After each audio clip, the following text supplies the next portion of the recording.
और हिजबुल्लाह ने कहा कि अब हम जो है वो तबाही का जवाब तबाही से देंगे। यानी ये पहली बार मेरे ख्याल से इस तरह का बयान आया है। कैसे देखते हैं कि क्या इसका मतलब ये है कि जंग रुकेगी नहीं, जंग बढ़ेगी?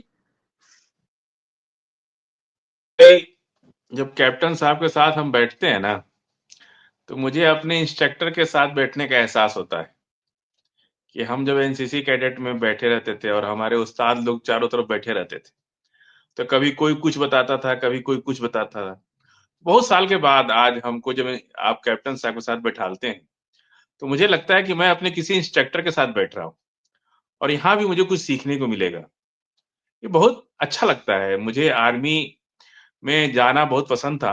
अब ये दुर्भाग्य था कि मैं नहीं जा पाया और लेकिन कोशिश मैंने बहुत किया।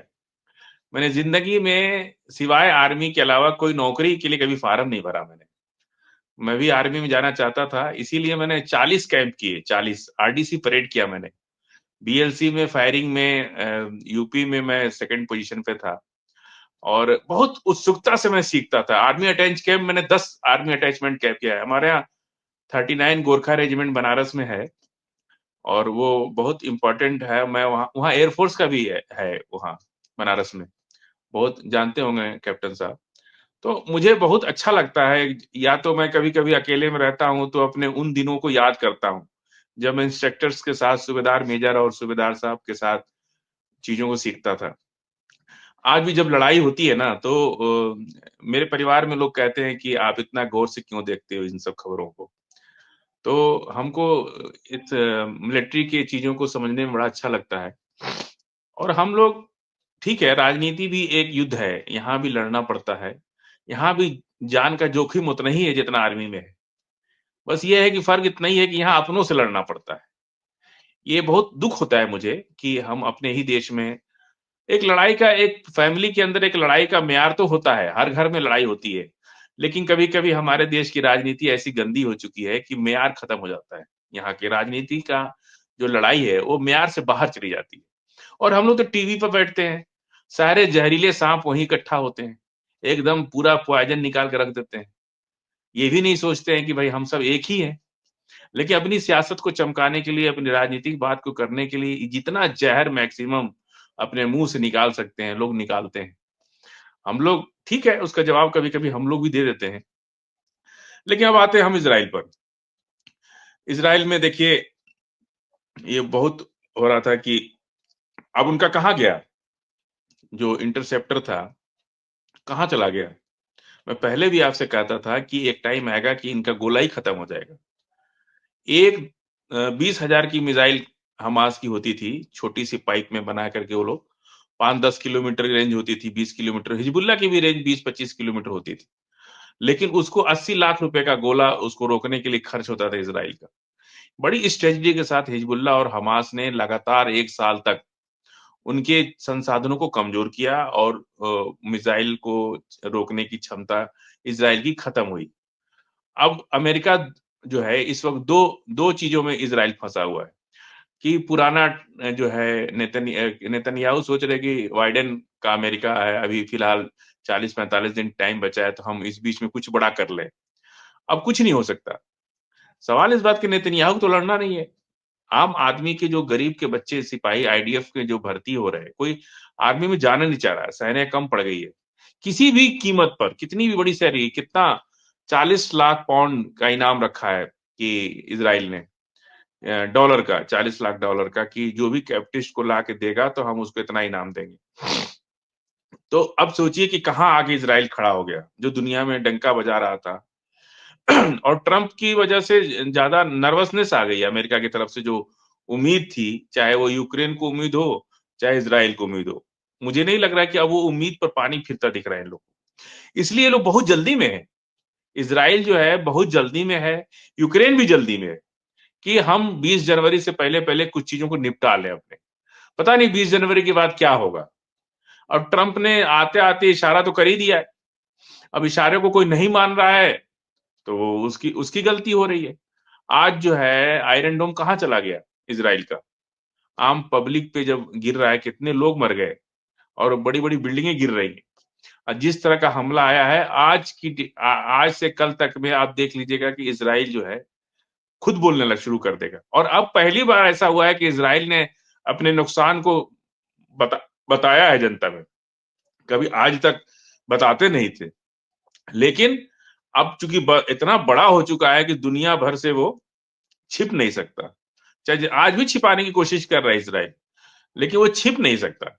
इसलिए अब दुनिया भर के सामने अपने नुकसान को बता रहा है कि भाई हमारा इतना नुकसान हो गया। अब विक्टिम कार्ड खेलना शुरू कर दिए कि हमारे पब्लिक में बम मार रहे हैं, तो हमारे अस्पताल में बम मार रहे हैं हमारे। भाई आप जब मार रहे थे हमास के कितने हॉस्पिटल, कितनी मस्जिदें, कितने लोगों को मार डाले, और कभी आपसे दुनिया भर के लोगों ने कहा। और उससे भी बड़ा अपडेट आज जो हुआ वो यूएन की तरफ से हुआ कि 10 आज वोटिंग थी उसकी। आज क्या हुआ शायद उसकी जानकारी मुझे नहीं है, कि वहां पे जंग को रोकने के लिए, इजराइल पर दबाव बनाने के लिए आज यूएन में वोटिंग तो थी। वीटो कर दिया हाँ, अमेरिका ने एक बार फिर। अमेरिका ने वीटो कर दिया। हाँ, ये तो सूचना मुझे शाम को मिल गई थी कि अमेरिका ने वीटो कर दिया।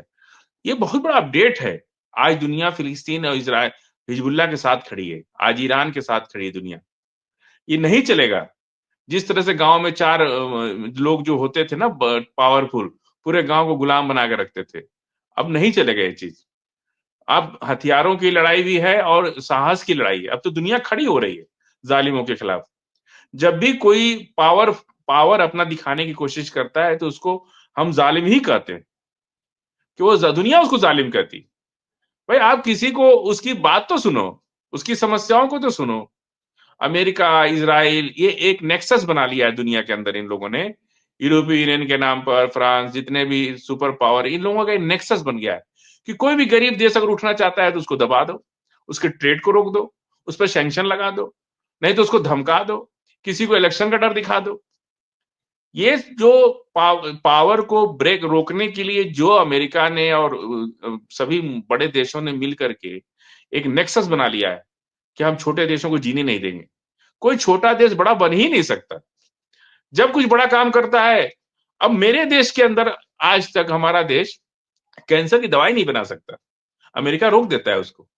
तरह तरह के सैंक्शन और तरह तरह की लैब टेस्ट और ये और वो चीजों को रोकने लगता है।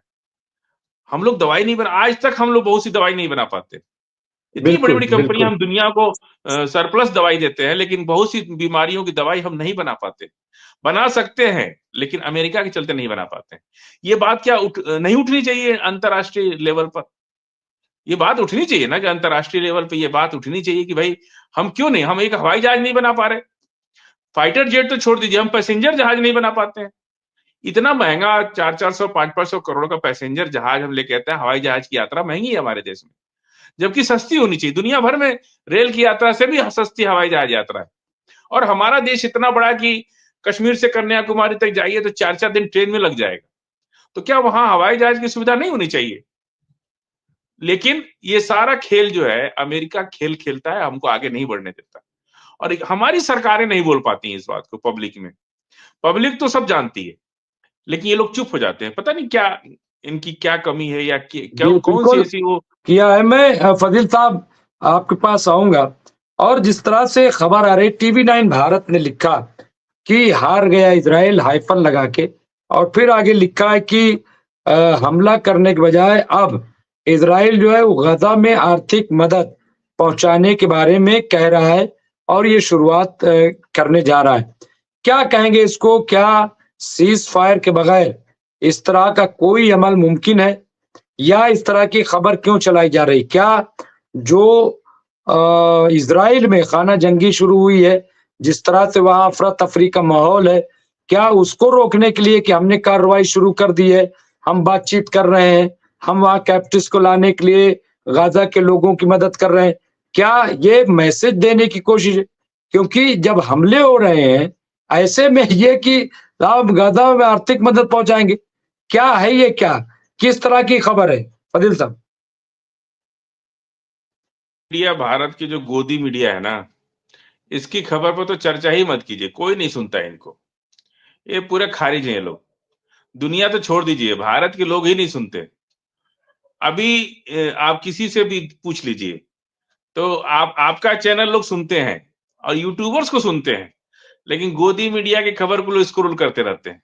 मैंने आज देखा है, एक जगह मैं बैठा हुआ था पब्लिक प्लेस पर, तो कुछ लोगों को मैंने देखा कि जैसे ही गोदी मीडिया का कोई चैनल आ रहा है सामने, तो वो बढ़ा दे रहा है उसको, छोड़ो इसको नहीं सुनना है।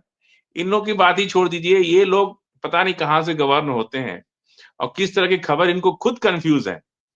इधर अंधभक्त लोग जो हैं इजराइल की तरफ हैं और फिलिस्तीन को, हम लोग को गाली देते हैं कि ये लोग फिलिस्तीन बोलते हैं, फिलिस्तीन बोलते हैं। और प्रधानमंत्री जी फिलिस्तीन बोलते हैं, प्रधानमंत्री जी हमारे फिलिस्तीन को मदद पहुंचा रहे, यूएन में वोट दे रहे, पूरी तरह से फिलिस्तीन का दूतावास चल रहा है इंडिया के अंदर। तो यहाँ का जो अभी कभी-कभी चैनल जो है, मोदी जी की तरफ बोले तो अंधभक्त नाराज, अंधभक्त की तरफ बोले तो मोदी जी नाराज। इन लोग के चैनल का मतलब कोई सुनता-उनता नहीं है इनको। और पूरी तरह से कॉमन आदमी तो सुनना ही बंद कर दिया है। अब सोशल मीडिया, आज के ज़माने के सोशल मीडिया का ताकत देखिए। एक ज़माना था जब लोगों को नहीं पता होता था कि सद्दाम हुसैन साहब क्यों लड़ रहे? कतर का मामला क्या था? कुवैत का मामला क्या था? आज सोशल मीडिया की वजह से एक-एक जगह की खबर, यानी जहां पे तेल अवीव में जहां बम गिरा है, वहां के लोगों का इंटरव्यू आ रहा है। आप देखिए, कहीं न कहीं कोई फेसबुक पे, कोई ट्विटर पे वीडियो डाल रहा है, तो कैसे इज़राइल छिपा पाएगा उसको? कैसे उसको रोक पाएगा? ठीक है, बाहर की मुल्क अल जज़ीरा को बैन कर रखा है, नहीं जा सकता। लेकिन जो लोग जो खुद आई विटनेस हैं उस जगह के, वो खुद अपने मोबाइल से फोटो बना के ट्विटर पर डाल रहे हैं या सोशल मीडिया में डाल रहे हैं, तो उसको कैसे डिनाई कर सकते हैं? और ये कहना कि हमास में फिर फर्क ही क्या है? बैठ के टेबल मीटिंग कीजिए। ये सब बातें तो दिखावे की होती हैं। उनका बस चले तो जो आदमी मार रहा है, एक बार आप ही के चैनल पर किसी ने हमसे कहा कि वहाँ खाना नहीं पहुँच रहा है, दवाई, तो हमने ये कहा कि जो मिसाइल मार रहा है कि मर जाए, और बीमार को अस्पताल में लाइट काट दे रहा है कि जो आईसीयू में भर्ती है वो बिना ऑक्सीजन के मर जाए। वो आपको खाना पहुँचने देगा? वो दवाई पहुँचने देगा? जिसकी मंशा, जो कातिल है, वो तो कत्ल करना चाहेगा ना। तो कभी भी इनकी इस बात से तो अब किसी को उम्मीद नहीं है। और अब ऐसे चौमुहाने पर खड़ा है ना इज़राइल, कि इज़राइल को या तो टेबल पे आना ही पड़ेगा। अभी उनका कोई दूसरा रास्ता नहीं है उनके पास, क्योंकि इधर 2 दिन के अंदर जिस तरह से हिजबुल्लाह ने जो अटैक्स किए हैं इज़राइल के ऊपर, वो गंभीर चोट लगी है इज़राइल को, और इज़राइल को अब सोचने पर मजबूर होना पड़ रहा है। और दुनिया भर के लोग, चाहे वो इज़राइल के पक्ष में हो या विपक्ष में हो, सबको एहसास हो गया है कि हिजबुल्लाह, ईरान और हमास को अब हल्के में लेना ठीक नहीं है। क्योंकि अब समझ में आ जाएगा, 2-4 दिन और वेट कीजिए, 2-4 दिन के अंदर काफ़ी अपडेट्स आपको मिलेंगी। थोड़ा इंतज़ार कीजिए 2-4 दिन। जी, मुमताज़।